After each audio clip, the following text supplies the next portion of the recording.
Avez-vous déjà imaginé un endroit dans ce monde où tous les habitants de l'île font partie de la même famille et descendent d'un seul homme? Ou une île qui a servi de dernier refuge à Napoléon Bonaparte lors de ses derniers jours? Imaginez une île si isolée que l'hôpital le plus proche se trouve à plus de 3200 km, et même un sanctuaire lointain pour des rebelles dont les récits légendaires sont gravés dans l'histoire. Restez avec nous, car juste après ceci, nous vous emmènerons dans un voyage à la découverte des 10 îles les plus isolées du monde, des lieux qui remettront en question tout ce que vous pensiez savoir. Sainte-Hélène, une île chargée d'histoire et d'isolement, un lieu à la fois intemporel et inaccessible. Connue pour avoir été la dernière demeure de Napoléon Bonaparte, Sainte-Hélène raconte une histoire de résilience, de transformation et de survie contre toute attente. En 1502, des explorateurs portugais ont découvert par hasard cet endroit reculé au milieu de l'océan Atlantique. Pendant des siècles, elle a servi d'escale vitale pour les navires voyageant entre l'Europe, l'Afrique et l'Asie. Cependant, le chapitre le plus marquant de Sainte-Hélène a commencé en 1815, lorsque Napoléon Bonaparte y a été exilé.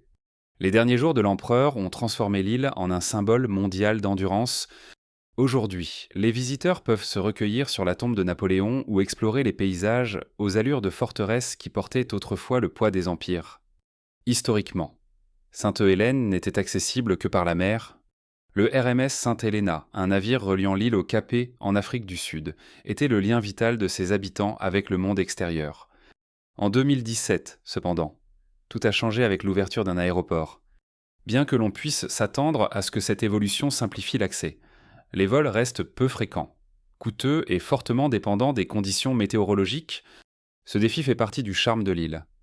Pour ceux qui sont prêts à faire le voyage, Sainte-Hélène offre une expérience brute et préservée, à l'abri de l'agitation moderne. La vie à Sainte-Hélène n'est pas facile. Les insulaires, connus sous le nom de Saints, au nombre d'environ 4500, font face à des défis quotidiens. Les approvisionnements comme la nourriture et les matériaux de construction doivent être expédiés du continent, ce qui rend tout coûteux, des courses aux projets de construction. L'éducation se limite à l'école primaire, et de nombreux jeunes quittent l'île à la recherche d'opportunités à l'étranger. Malgré ces difficultés, la communauté reste soudée, le mélange vibrant d'héritage africain, européen et asiatique parmi ses habitants témoigne de la manière dont l'isolement peut favoriser la force plutôt que la faiblesse. Le tourisme est devenu une source de revenus vitale, attirant des visiteurs désireux de s'immerger dans le monde de Napoléon. Cependant, les infrastructures limitées et l'éloignement de l'île maintiennent le nombre de touristes à un faible niveau. Que pensez-vous de la beauté et de la riche histoire de cet endroit? Avez-vous déjà eu la chance d'y mettre les pieds et de vous plonger dans ces histoires du passé? Nous serions ravis de lire vos réflexions et vos expériences dans les commentaires ci-dessous. Croiriez-vous qu'il existe encore une île immense avec une population de seulement 60 personnes, Sta?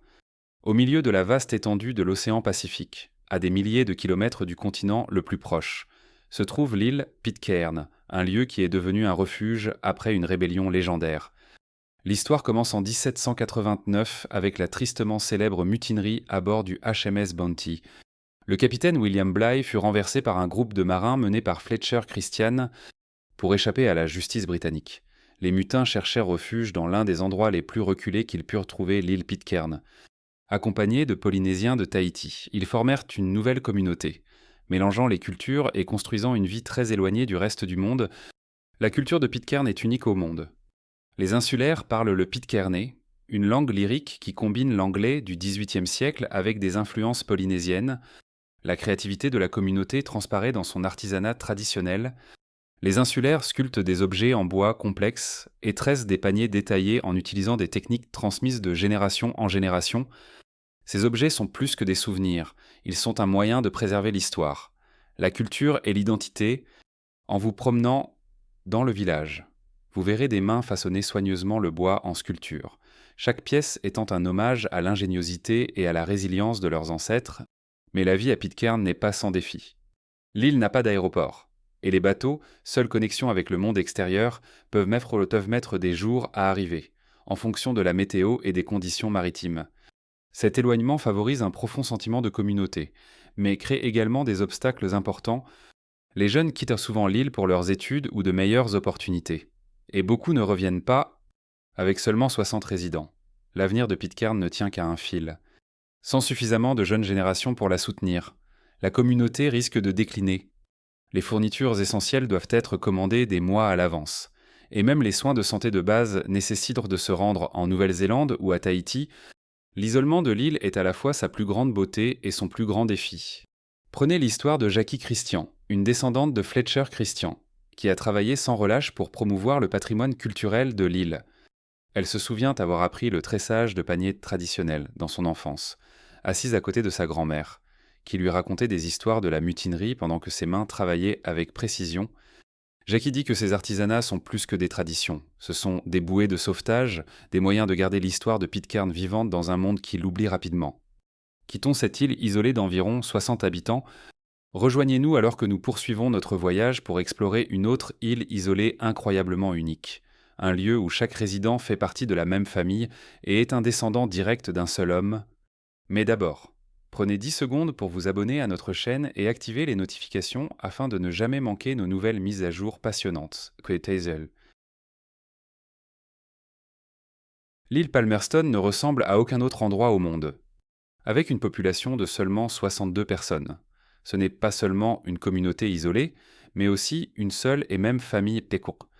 Tous les résidents, à l'exception de 3, sont des descendants directs d'un seul homme, William Masters, qui s'est installé sur l'île en 1863. La vie sur l'île Palmerston est définie par la simplicité et la rareté. Il n'y a ni magasin, ni banque, ni marché.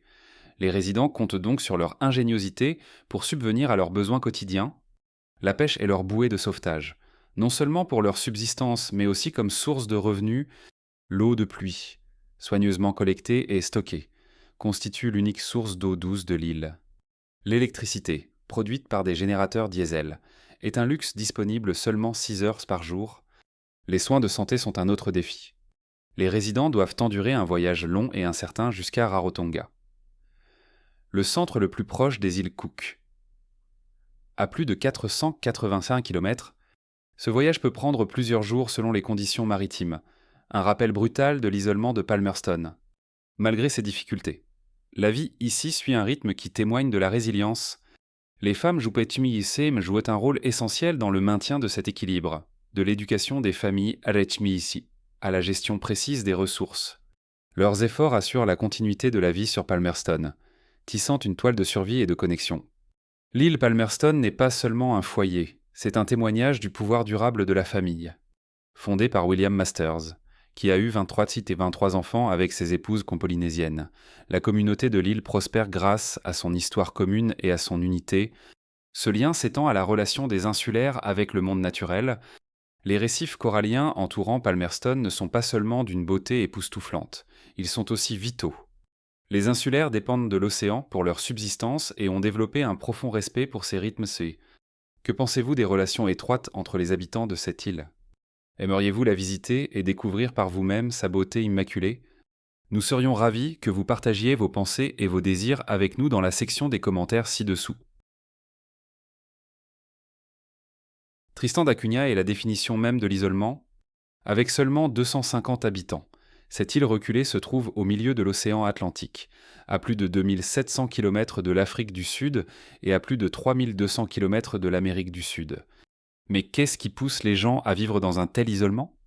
Qu'est-ce qui les retient malgré les défis ? Aujourd'hui, nous explorons la vie de ceux qui considèrent Tristan da Cunha comme leur foyer. La vie à Tristan da Cunha n'est pas pour les âmes sensibles. Vivre sur l'île signifie attendre des mois que les approvisionnements arrivent par bateau. L'hôpital le plus proche est à près de 3200 km.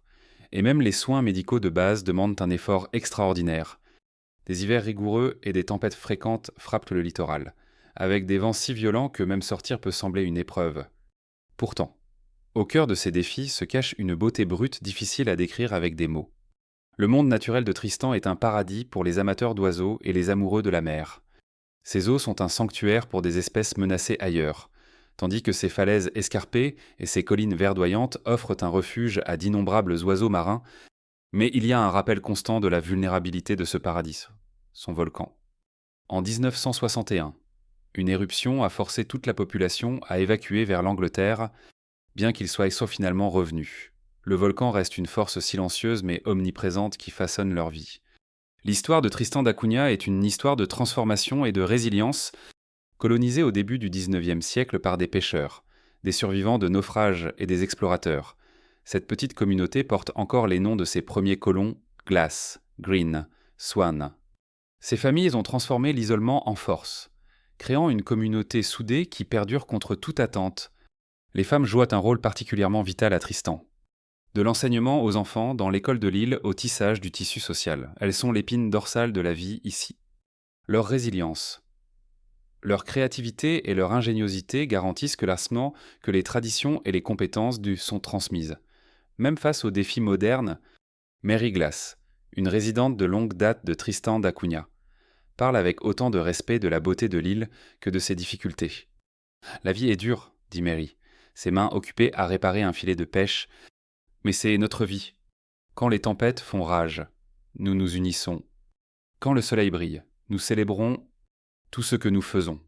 Nous le faisons comme un seul être. » Située à plus de 320 km au large des côtes du Yémen dans l'océan Indien, Socotra semble appartenir à une autre planète. Cette terre étrange est réputée pour ses paysages bizarres et sa biodiversité remarquable. Mais ce ne sont pas seulement la faune et la flore uniques qui rendent Socotra spécial, ses habitants. Ses traditions anciennes et sa langue séculaire forment une culture aussi distinctive que son environnement. C'est une histoire d'isolement, de survie et d'harmonie. La biodiversité de Socotra est stupéfiante. Environ un tiers des plantes et des animaux de l'île ne se trouvent nulle part ailleurs sur Terre, ce qui en fait un point chaud mondial pour les passionnés de nature et les scientifiques. Le dragonnier, avec ses branches en forme de parapluie et sa sève pourpre, n'est qu'une des nombreuses merveilles qui définissent l'île. Les habitants de Socotra, principalement des Bédouins et des descendants d'anciens commerçants arabes, vivent en harmonie avec cet environnement extraordinaire. Leur langue ancienne, le socotri, unique en son genre, est un témoignage vivant de l'isolement culturel et géographique de l'île. Ces traditions s'étendent à l'utilisation des plantes indigènes. Les femmes, en particulier, jouent un rôle crucial dans la préservation de la connaissance des herbes médicinales de Socotra. Depuis des siècles, elles utilisent la résine du dragonnier pour guérir les blessures et l'encens à des fins spirituelles et médicinales. Socotra prospère sur un équilibre, une relation délicate entre ses habitants et la nature. Les insulaires dépendent des plantes et des animaux uniques pour la médecine, la nourriture et la construction, mais ne prennent que ce dont ils ont besoin, préservant ainsi l'écosystème pour les générations futures. Cependant, cette harmonie est de plus en plus menacée par le changement climatique et le tourisme non contrôlé. L'île de Pâques, connue sous le nom de Rapa Nui par les habitants, est l'un des endroits les plus mystérieux de la Terre. Située à plus de 3200 km du continent le plus proche, cette petite île du Pacifique est célèbre pour ses statues à Moai, d'énormes figures de pierre qui détiennent les secrets d'une civilisation perdue. Le peuple Rapa Nui est arrivé sur l'île vers l'an 1200, naviguant sur des milliers de kilomètres en haute mer en utilisant uniquement les étoiles et les techniques de navigation traditionnelles. Au fil des siècles, ils ont sculpté près de 900 statues Moai, certaines atteignant jusqu'à 10 mètres de haut et pesant jusqu'à 80 tonnes. Cependant, la construction des Moai a eu un coût. Les forêts luxuriantes de l'île ont été défrichées pour transporter ces statues massives, entraînant une dégradation écologique. Au XVIIIe siècle, la civilisation Rapa Nui, autrefois florissante, a connu un grave déclin. Les rangées silencieuses de Moai dispersées à travers l'île continuent de captiver les visiteurs et les chercheurs. De nombreuses statues de Mimii ont été renversées, mais lors de conflits tribaux au XVIIe siècle. Mais des efforts sont en cours pour les restaurer à leur position d'origine. Certains Moai ont même été redressés. Symbolisant la résilience et la fierté culturelle, l'un des sites les plus emblématiques est Aotongariki, où 15 Moai se dressent en rang face à l'océan Pacifique. C'est un lieu d'une beauté saisissante, mais aussi un rappel poignant de la fragilité de la nature et des choix que nous faisons en tant qu'humains. Malgré des siècles de défis, le peuple Rapa Nui a préservé sa culture, sa langue et ses traditions, témoignant de son esprit indomptable. Imaginez-vous poser le pied sur une île immaculée où les seuls sons sont le bruissement des palmiers et les appels lointains des oiseaux de mer. Bienvenue sur l'île Caroline, qui fait partie des îles de la ligne à Kiribati, souvent saluée comme l'un des derniers sanctuaires de faune sauvage préservés sur Terre. L'île Caroline incarne la résilience vibrante de la nature. Ses lagons scintillants, aux eaux turquoises, sont entourées de récifs coralliens regorgeant de vie marine. L'île sert de lieu de nidification vitale pour plusieurs espèces d'oiseaux marins, dont les nodis noirs et les sternes blanches. Selon le gouvernement de Kiribati, l'écosystème de l'île abrite plus de 10 000 oiseaux marins nicheurs chaque année, un témoignage extraordinaire de son importance en tant que sanctuaire de la faune. Les récifs coralliens entourant l'île Caroline sont considérés comme parmi les plus purs de l'océan Pacifique. Épargnés par les influences humaines néfastes, ces récifs ne sont pas seulement spectaculaires, ils sont également essentiels à la santé des écosystèmes marins mondiaux. Fournissant des habitats à d'innombrables espèces, l'isolement de l'île Caroline est son plus grand protecteur. Située à plus de 6 400 km de la grande ville la plus proche, elle reste épargnée par l'établissement humain, sans résidents permanents, sans infrastructures et sans tourisme. L'écosystème de l'île prospère comme il le fait depuis des siècles. Cependant, isolement ne signifie pas immunité. L'élévation du niveau de la mer due au changement climatique constitue une menace importante pour l'écosystème fragile de l'île Caroline. Des études des Nations Unies prédisent que les îles de basse altitude comme Caroline pourraient être submergées au cours du prochain siècle si les températures mondiales continuent d'augmenter. Palawan, souvent surnommée la dernière frontière des Philippines, est une destination qui semble hors du temps. Avec ses eaux turquoises, ses plages immaculées et ses forêts tropicales luxuriantes, c'est un endroit où la nature est reine.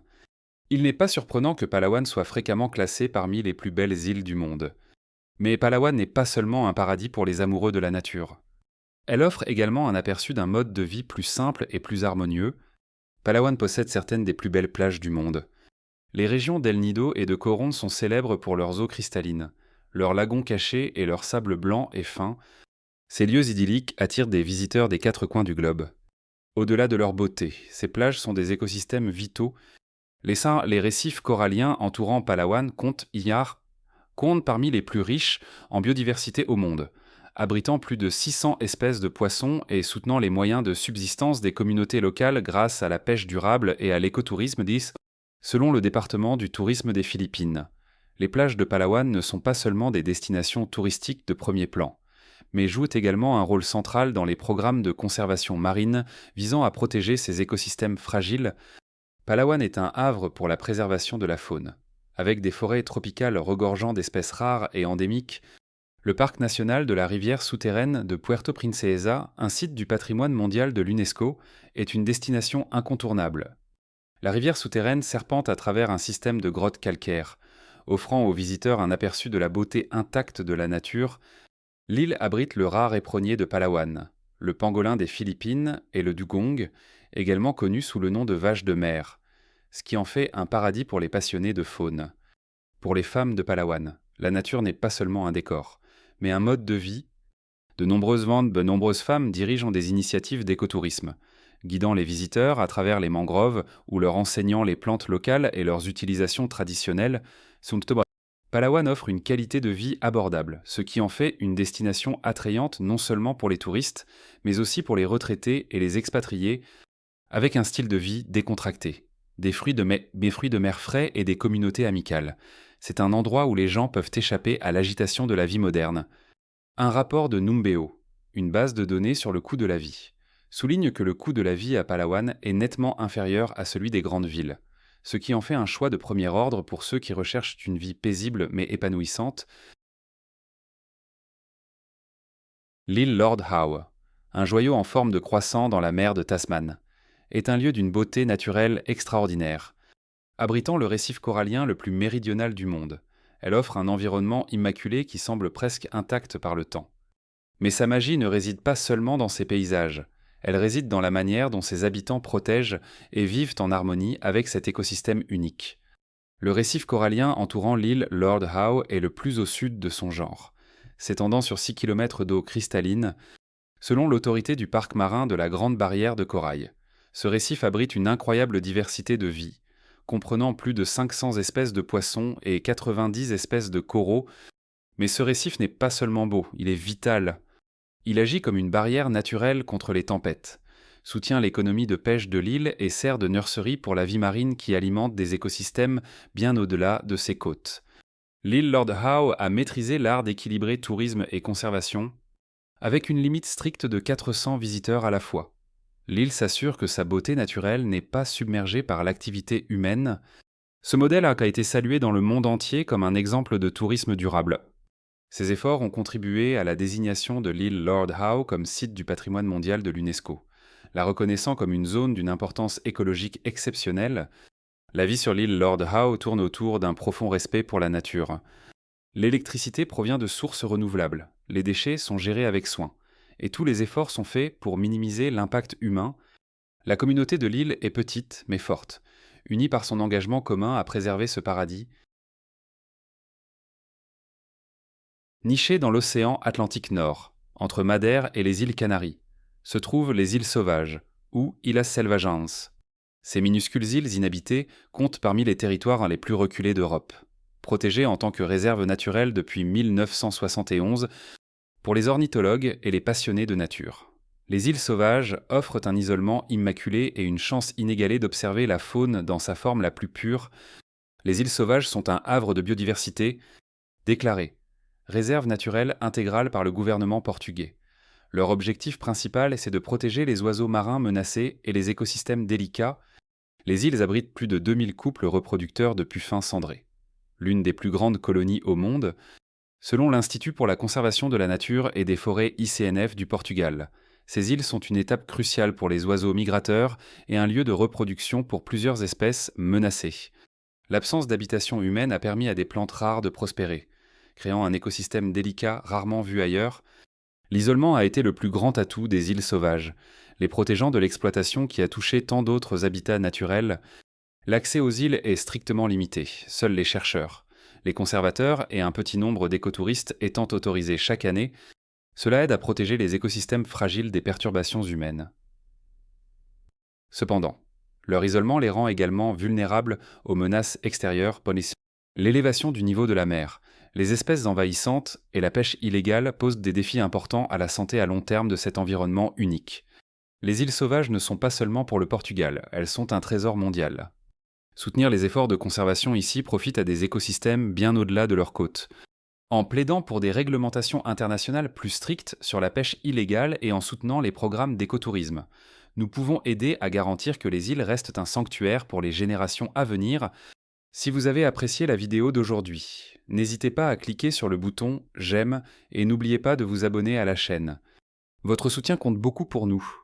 Cliquez sur la vidéo qui apparaît sur votre écran en ce moment. Je suis sûr que vous allez adorer ce contenu. Dites-nous en commentaire quel prochain pays vous aimeriez voir présenté sur notre chaîne. Merci beaucoup d'avoir regardé et à bientôt dans la prochaine vidéo. Si vous avez aimé la vidéo d'aujourd'hui, n'hésitez pas à cliquer sur le bouton « J'aime » et n'oubliez pas de vous abonner à la chaîne.